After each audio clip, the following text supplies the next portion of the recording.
महाराष्ट्रामध्ये जी प्रचंड अतिवृष्टी झाली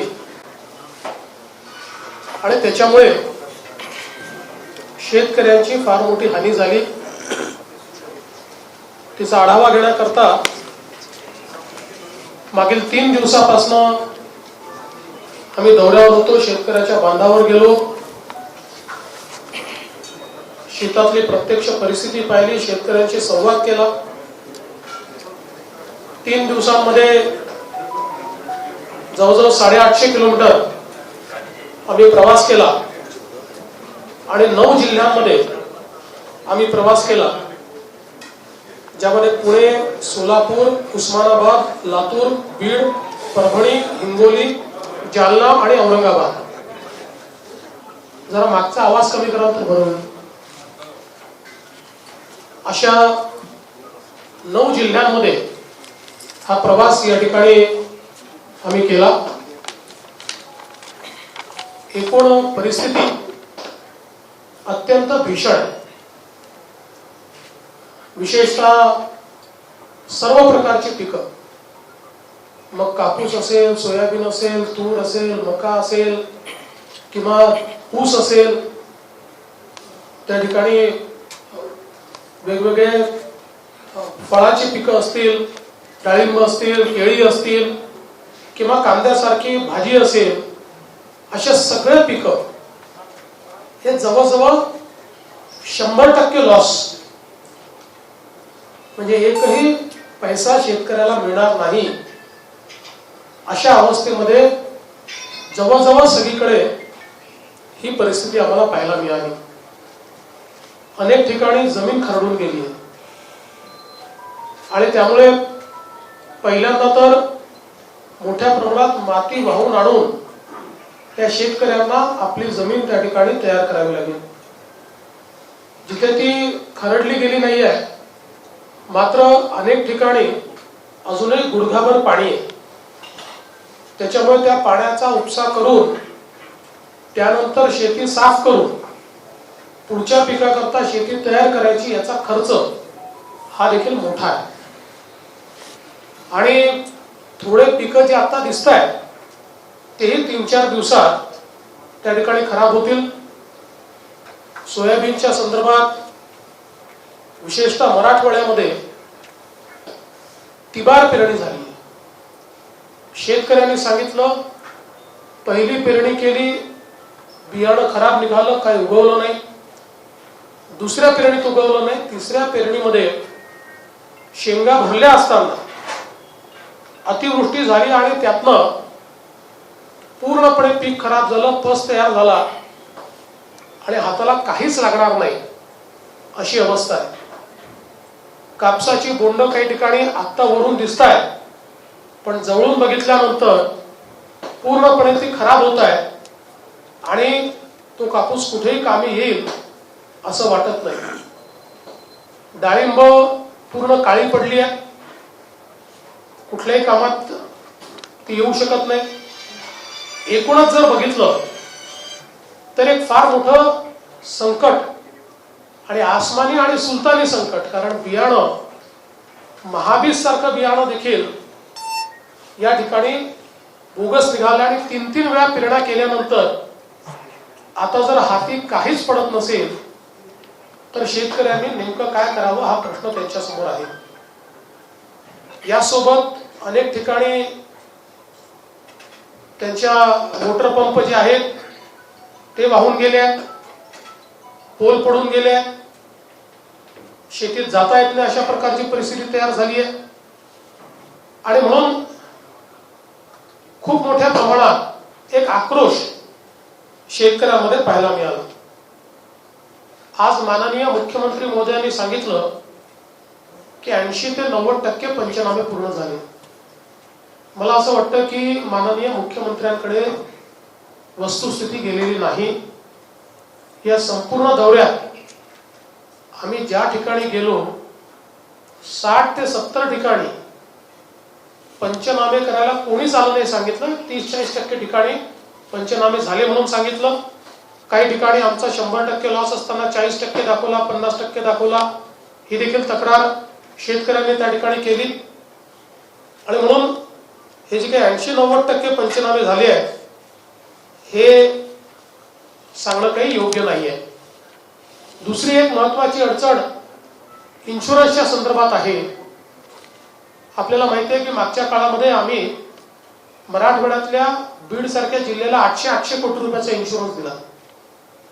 कुठे 400 कोटी, कुठे 500 कोटी एवढा इन्शुरन्स 5 वर्ष सातत्याने मराठवाड्याला मिळाला. आता इन्शुरन्स कंपन्या या त्या ठिकाणी दादच देत नाहीये.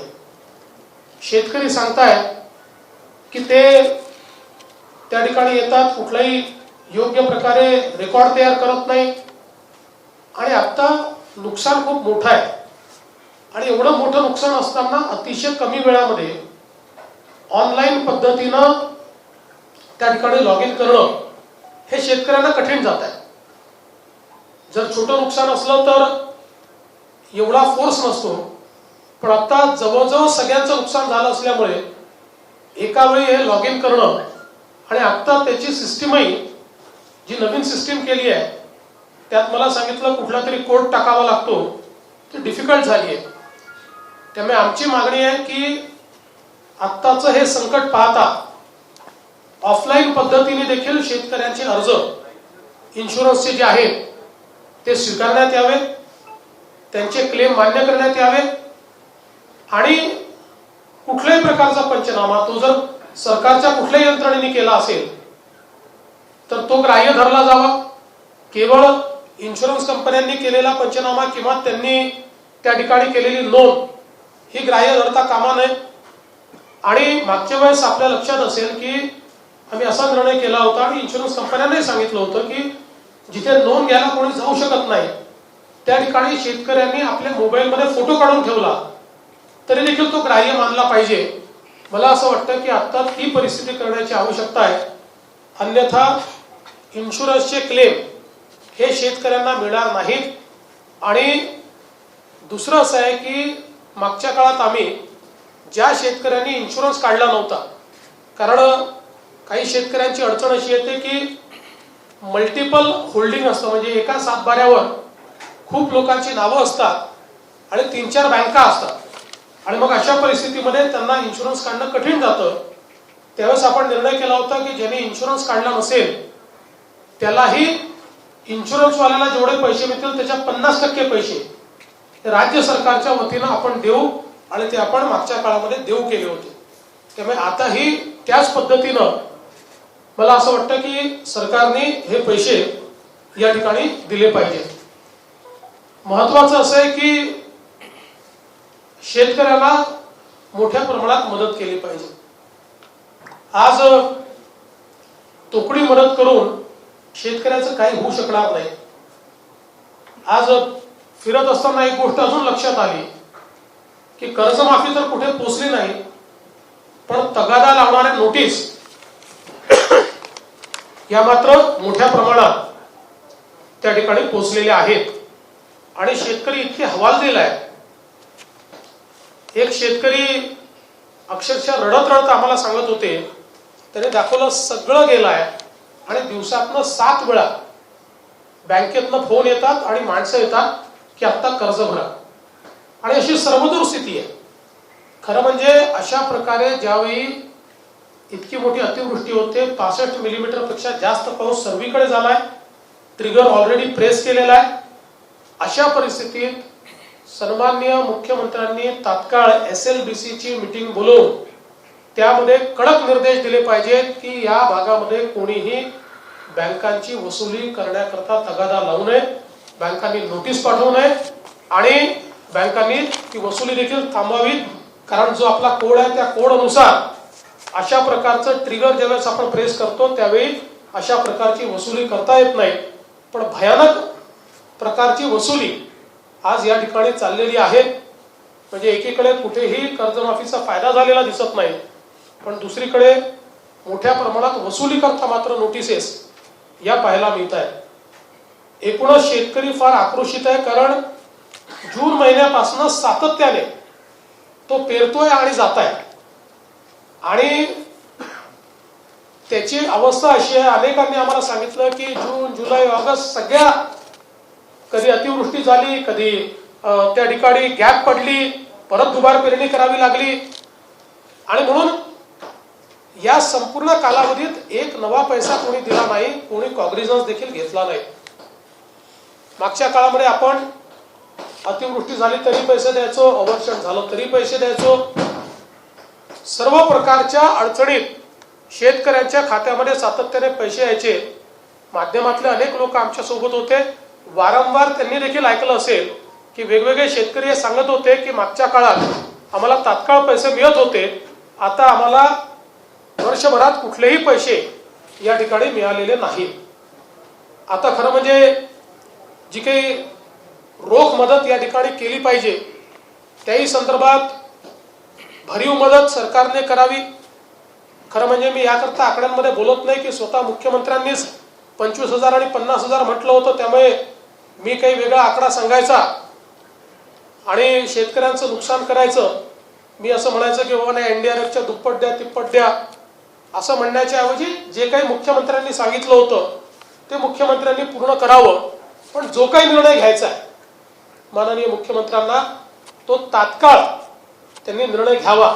खरं म्हणजे मागच्या वेळी त्यांनी घोषित केल्यानंतर मागच्याही पावसाचे पैसे तुम्ही सांगितल्याप्रमाणे द्या असा सारखा तगादा त्यांच्या मागे आम्ही लावला.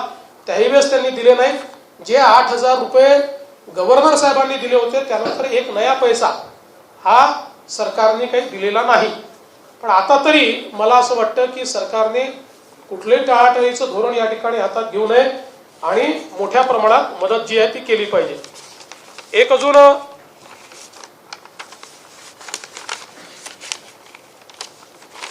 मुद्दा मला मांडला पाहिजे की साधारणपणे मदतीच्या टाळाटाळीच्या संदर्भात कारण दिले जात आहेत. कोणी GSTचं कारण सांगताय, कोणी केंद्राच्या मदतीचं कारण सांगताय. मी GST संदर्भात काल अनेक माध्यमांपुढे सविस्तर बोललो आहे की तो सगळा पैसा केंद्र सरकार देत आहे. केंद्र सरकार स्वतः कर्ज काढून राज्याचे पैसे देत आहे. मागच्या वर्षीचे सगळे पैसे केंद्राने क्लिअर केले आहेत आणि आपल्या राज्य सरकारकडे 60,000 कोटीची फिस्कल लिमिट आज शिल्लक आहे. त्यामुळे आता आपण जर शेतकऱ्याला पैसे दिले तर हे येणारे जे पैसे आहेत त्यातनं ते आपण परत देखील करू शकतो.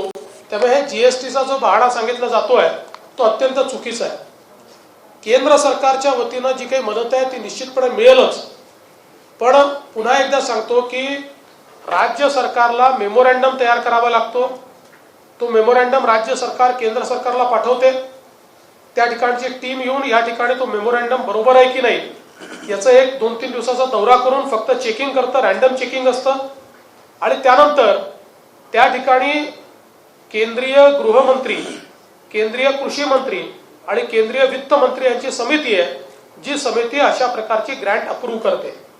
त्यामुळे हे सगळ्यांना माहिती आहे आणि विशेषतः माननीय पवार साहेब तर 10 वर्ष कृषी मंत्री असल्यामुळे या समितीचे भाग होते आणि त्यामुळे त्यांना देखील हे माहिती आहे. आणि म्हणून मला असं वाटतं की केवळ आपले हात झटकायचे आणि केंद्रावर टाकायचं योग्य नाही. केंद्र मदत करेल पण त्याकरता राज्याला प्रोसेस पूर्ण करावी लागेल. ती प्रोसेसही राज्याने तात्काळ पूर्ण करावी. एकच आपल्या माहिती करता मी जाणीवपूर्वक सांगतो, कारण महाराष्ट्रावर कुठेतरी अन्याय होतो असा एक कांगावा देखील केला जातो आणि म्हणून जाणीवपूर्वक काही आकडेवारी मला आपल्या समोर मांडायची आहे. ही UPAच्या काळामध्ये ज्यावेळेस पवार साहेब कृषी मंत्री होते, त्या कमिटीचे भाग होते, मनमोहन सिंगजी मुख्य पंतप्रधान होते, त्या काळामध्ये 2004-05 साली महाराष्ट्राने 1,117 कोटी मागितले आणि महाराष्ट्राला 174 कोटी मिळाले. 2009-10 मध्ये महाराष्ट्राने 15,000 कोटी मागितले, महाराष्ट्राला 671 कोटी मिळाले 2008-09-10 मध्ये. 2011-12 मध्ये महाराष्ट्राने 1,118 कोटी मागितले, महाराष्ट्राला 547 कोटी मिळाले. त्यानंतर 2012-13 मध्ये खरीपामध्ये महाराष्ट्राने 3,232 कोटी मागितले, फक्त 778 कोटी मिळाले. रबीमध्ये 1,801 कोटी मागितले, फक्त 103 कोटी रुपये त्या ठिकाणी मिळाले. त्यासोबत 13-14 मध्ये महाराष्ट्राने 4,475 कोटी मागितले आणि महाराष्ट्राला 552 कोटी मिळाले. म्हणजे एकूण या कालावधीमध्ये महाराष्ट्राने 26,805 कोटी रुपये केंद्राला मागितले. 26,805 कोटी आणि केंद्राने 3,789 कोटी दिले. 26,800 म्हणजे 27,000च्या अगेन्स्ट 3,700 कोटी रुपये केवळ केंद्राने दिले. मोदी सरकारच्या काळामध्ये म्हणजे माननीय मोदीजी पंतप्रधान झाल्यानंतर 14-15 मध्ये 6,000 कोटी मागितले, 2,000 कोटी रुपये दिले. 15-16 मध्ये 6,000 कोटी मागितले, 3,638 कोटी रुपये दिले. त्यानंतर रबी मध्ये 2,251 मागितले, 669 कोटी रुपये दिले. 17-18 मध्ये 17-18 मध्ये हे मिळून 7,902 कोटी मागितले, त्यात 4,714 कोटी दिले. म्हणजे जेव्हा युपीएचं सरकार होतं त्या काळात महाराष्ट्राने 26,000 कोटी मागितले तर महाराष्ट्राला 3,700 कोटी मिळाले. आणि मोदीजींच्या सरकारमध्ये 25,000 कोटी मागितले तर 11,000 कोटी म्हणजे जवळजवळ तिप्पट पैसे या ठिकाणी मिळाले. आणि म्हणून मला असं वाटतं की हे अतिशय संवेदनशील अशा प्रकारची अवस्था आहे. यात कोणीही राजकारण करायचा प्रयत्न करू नये. मला असं वाटतं की आपण सगळ्यांनी मिळून कसं शेतकऱ्याला दिलासा देता येईल, जास्तीत जास्त मदत कशी करता येईल, आमची तयारी आहे सरकारला मदत करण्याची. आम्हीही केंद्र सरकारला विनंती करणार आहोत की जे काही जास्तीत जास्त पैसे त्या ठिकाणी देता येतील ते केंद्र सरकारने दिले पाहिजे. मुळात केंद्र सरकार NDRF मधनं SDRF ला पहिलेच पैसे देतं. फर्स्ट चार्ज हा SDRF वर असतो. SDRF मध्ये जे काही पैसे आहेत त्यातनं पहिल्यांदा कंपेन्सेशन वाटायचं असतं आणि मग त्याच्यातलं पैसे कमी पडले की NDRF मधनं अधिकचे पैसे मिळतात. दुसरं असं आहे की नियमानुसार NDRFच्या नामप्रमाणे केंद्र सरकार पैसे देते आणि मग उरलेले जे जास्तीचे पैसे द्यायचे असतात ते राज्य सरकार त्या ठिकाणी देत असतं. त्यामुळे मला असं वाटतं की जे काही कन्फ्युजन क्रिएट करण्याचं काम चाललंय, आता कुरघोडीचं राजकारण कृपया करू नका. या ठिकाणी शेतकऱ्याला दिलासा देण्याची ही वेळ आहे, शेतकऱ्याच्या पाठीशी उभं राहण्याची वेळ आहे. आणि म्हणून राज्य सरकारने परवा अतिशय चांगल्या प्रकारे पवार साहेबांनी सांगितलं की कर्ज घेतलं पाहिजे. याचं कारण असं आहे की कर्ज घेणं हे काही नवीन नाही आहे. आपल्या अर्थसंकल्पामध्ये अर्थसंकल्पात जे पैसे येतात त्या दरवर्षी 70,000 80,000 कोटी रुपये कर्जातनं येतात. आपली पत आहे, आपण ते कर्ज परत करतो, पुन्हा आपण नव्याने कर्ज घेत जातो. ही पद्धत अनेक वर्षापासून आहे. देशामध्ये महाराष्ट्राची आर्थिक अवस्था मागच्या वर्षीपर्यंतचा GSDP, आता नवीन GSDP कदाचित थोडा कमी होईल, पण मागील वर्षीपर्यंतचा GSDP आणि GSDPच्या तुलनेत ऋणभार जर बघितला तर सर्वात चांगली परिस्थिती ही महाराष्ट्राची आहे. सर्वात कमी ऋणभार GSDPच्या तुलनेत हा महाराष्ट्राचा आहे. यावर्षी रिझर्व्ह बँकेने आपल्याला 1,20,000 कोटी रुपयाचं कर्ज काढण्याची परवानगी दिली आहे. म्हणजे महाराष्ट्राची यावेळची पत ही 1,20,000 कोटी रुपयाची आहे. त्यामुळे 10-20,000 कोटी रुपये आपल्याला आता जर काढावे लागले तर मला असं वाटतं की ते निश्चितपणे आपल्याला केंद्र सरकारकडनं GSTचा पैसा येईल त्यावेळेस ते परत देखील करता येतील आणि कुठलीही अडचण त्या ठिकाणी राहणार नाही. म्हणून आता सरकारने तात्काळ निर्णय घ्यावा आणि भरघोस अशा प्रकारची मदत ही आमच्या शेतकऱ्यांना करावी अशा प्रकारची विनंती मी राज्य सरकारला करतोय.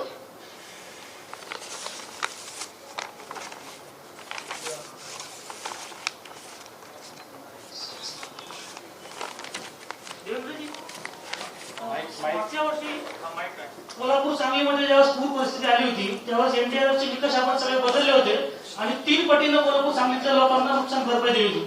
मराठवाड्यामध्ये उस्मानाबाद लातूर या भागामध्ये अशीच परिस्थिती आहे. गोदाकाठच्या परिसरामध्ये मोठ्या प्रमाणात नुकसान झाले. मराठवाड्यासाठी हा निकष लावा असं वाटतंय तुम्हाला? निश्चितपणे. म्हणूनच मी सांगितलं की NDRFचे जे निकष आहेत ते बदलण्याचा अधिकार राज्य सरकारला आहे. NDRFच्या पैशाच्या व्यतिरिक्त अधिक्य देऊन राज्य सरकार त्या ठिकाणी तशा प्रकारे मदत करू शकते. उदाहरणादाखल मागच्या वेळी NDRFच्या नॉर्मप्रमाणे 6,000 रुपये द्यायला पाहिजे होते पण राज्यपालांनी 8,500 रुपये दिले. ते NDRFच्या नॉर्मच्या बाहेर जाऊन दिले. जेव्हा मागच्या वेळेस मराठवाड्यात आणि इतर भागामध्ये, त्यामुळे आपण म्हणता ते योग्य आहे. या ठिकाणी म्हणूनच मी असं म्हटलं की भरीव मदत करण्याची आवश्यकता आहे. 2 पट 3 पट मदत ही आता करण्याची आवश्यकता आहे. शेतकरी लागोपाठ उद्ध्वस्त होतोय आणि खूपच विदीर्ण अवस्था आहे, म्हणजे बघवत नाही अशी अवस्था आहे. अक्षरशः इतके असे रडतात शेतकरी की आपण काय उत्तर द्यावं, आपल्याही डोळ्यात पाणी येतं, अशा प्रकारची अवस्था त्या ठिकाणी आहे. त्यामुळे मला वाटतं ही खूप संवेदनशील अशा प्रकारची वेळ आहे आणि त्या संवेदनशीलतेनंच सरकारने कारवाई केली पाहिजे.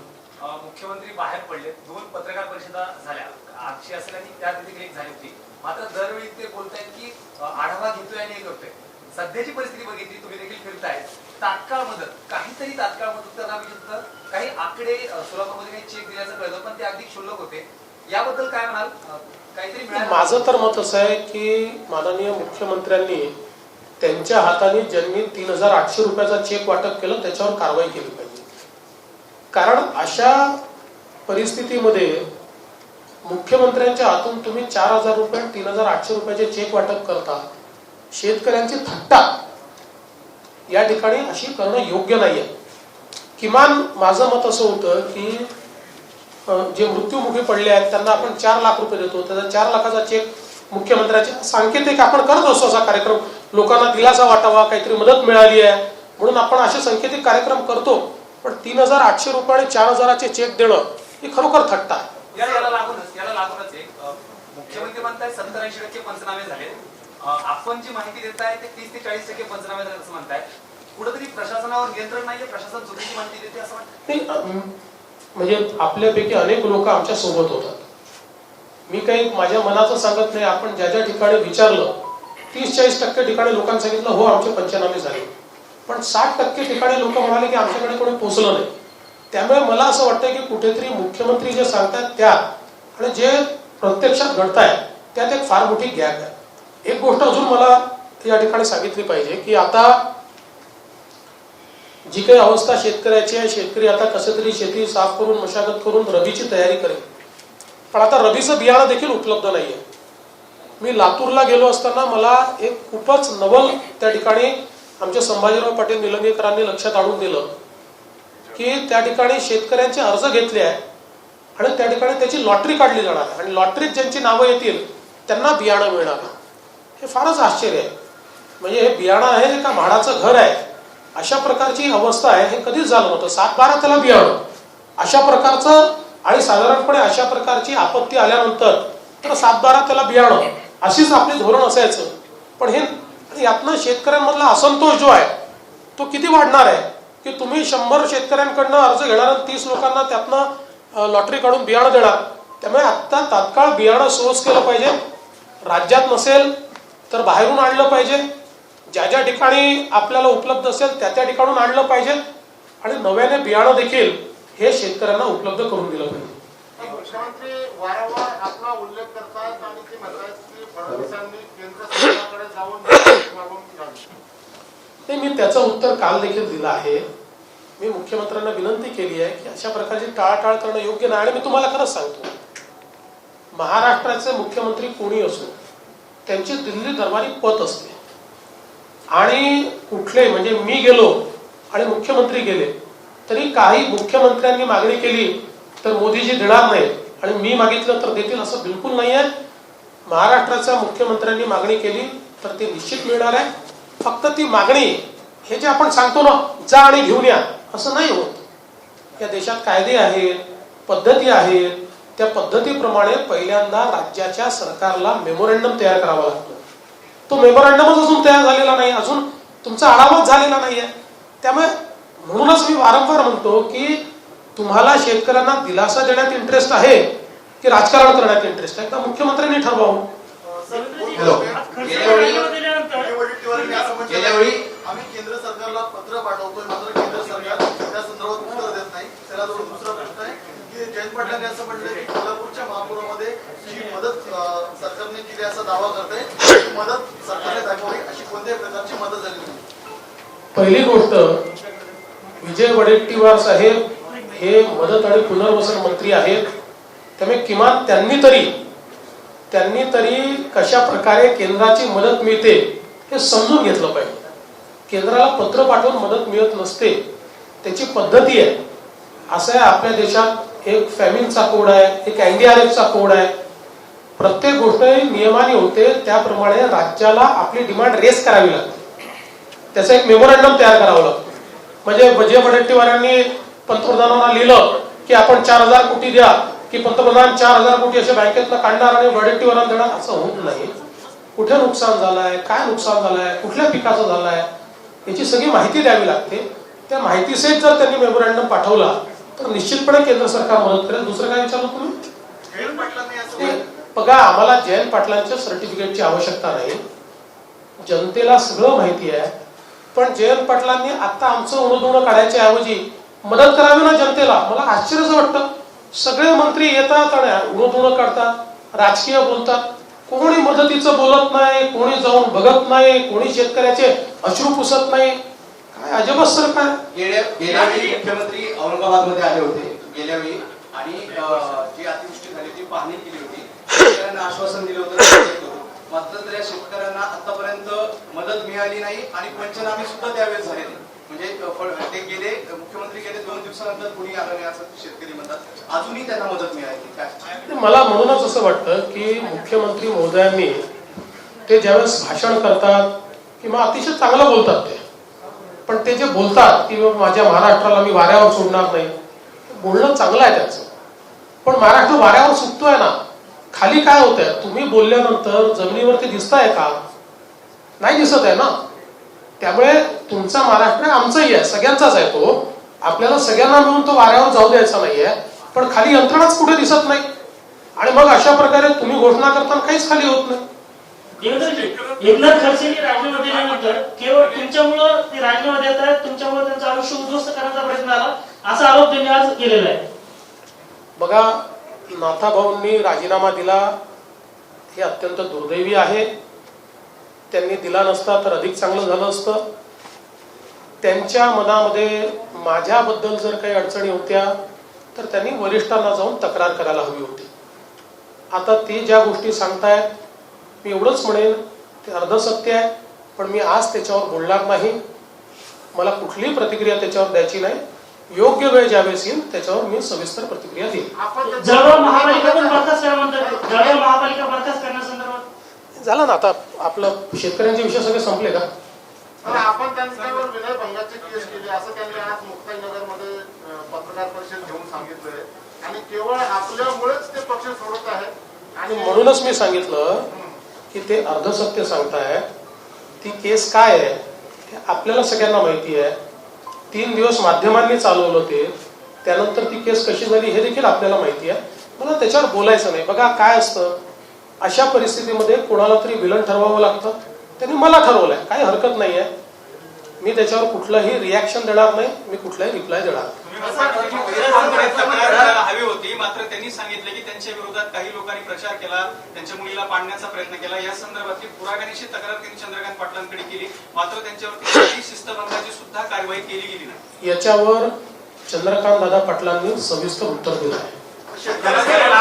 पक्षाचं एवढं मोठं नुकसान आहे, खास करून जळगावमध्ये भाजपला मोठा फटका बसेल का? असं आहे की एक गोष्ट लक्षात ठेवा, छोट्यातल्या छोटा कार्यकर्ता असो का मोठा नेता असो, कोणी ज्यावेळेस पक्षातनं जातं त्यावेळेस पक्षाचं काही ना काही नुकसान होत असतं.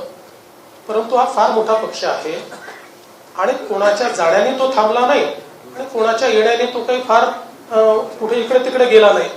त्याच्यामुळे ठीक आहे, आता जी काही परिस्थिती आहे, शेवटी जळगाव जिल्हा हा मूळ भाजपचा जिल्हा आहे. भारतीय जनता पक्ष तिथे मजबूत आहे आणि खूप आधीपासून मजबूत आहे. त्याच्यामुळे मला असं वाटतं की जनता भाजपसोबत राहील. सर, शरद पवारांनी असं म्हटलं होतं, शरद पवारांनी राजकीय असं विधान केलं होतं की ज्या प्रकारे भाजपाने आमचे नेते तोडले त्याचप्रमाणे भाजपचे अनेक नेते आमच्या संपर्कात सुद्धा आहेत, तर त्या प्रकारचा हा पहिला धक्का मिळाला. याला लागूनच सर, एकच याला लागूनच अर्जुन खोतकर आणि गुलाबराव पाटलांनी पंकजा गांधी देखील ऑफर दिली आहे. त्या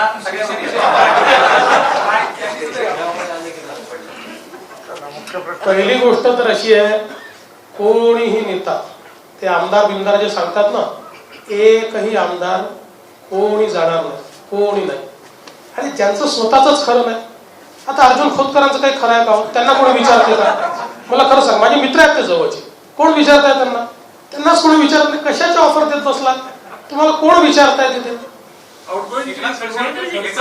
चला, मला असं वाटतं आता